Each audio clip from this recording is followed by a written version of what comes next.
Welcome to the world of game fowl breeding and management. Dito, ipapaliwanag natin ang mga bagay-bagay na may kinalaman sa ginagawa nating pagpaparami at pagpapahusay sa mga manok natin. Unahin natin ang crossbreeding. Ano nga ba ang crossbreeding? Ito ay ang paghalo ng dalawa o higit pang mga bloodline para magkaroon ng panlaban. Pero ginagawa rin ito para magkapagpalabas ng crosses na gagawing breeding materials. Dahil magkaiba ang bloodline, ibig sabihin walang blood relationship ang pagpaparising mga manok.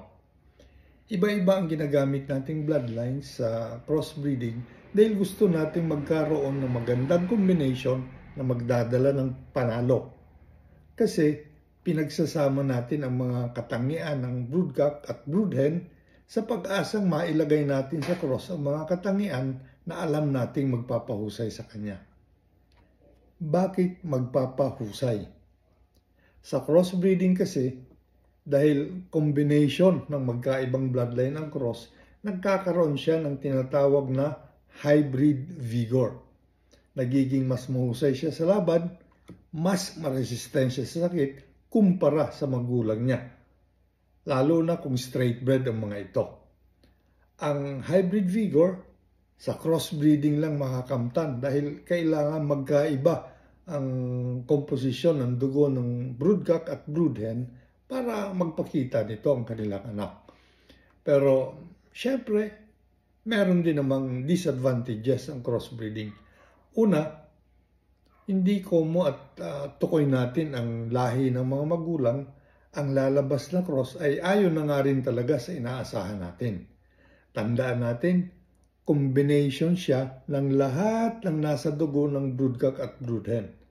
Dito, kailangan ng selection para makuha natin ang anak na ang taglay ng mga katangian ay ayon sa inaasahan natin ng pinagpares natin ng broodcock at broodhen natin.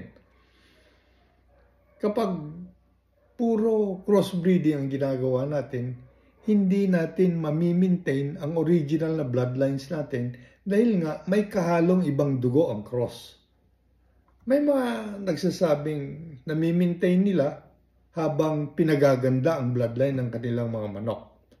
Kaso, ang sinasabing pagpapaganda ay crossbreeding din na sinamahan ng selection. Oo nga, at ganun pa rin ang itsura ng manok, pero hindi na natin alam ang pwede niyang ibato sa kanyang mga anak kapag ikinross siya. Dito, malimit may lumabas na off-type na tinatawag nating throwback. At indikasyon ito na halo ang dugo ng material natin.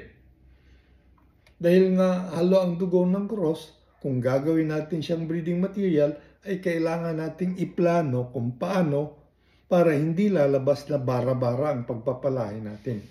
Dito mahalaga ang record keeping. Hanggang dito muna tayo at ipagpapatuloy natin ang pag-ikot sa mundo ng game fowl breeding at management sa mga susunod nating videos. Maraming salamat sa panonood.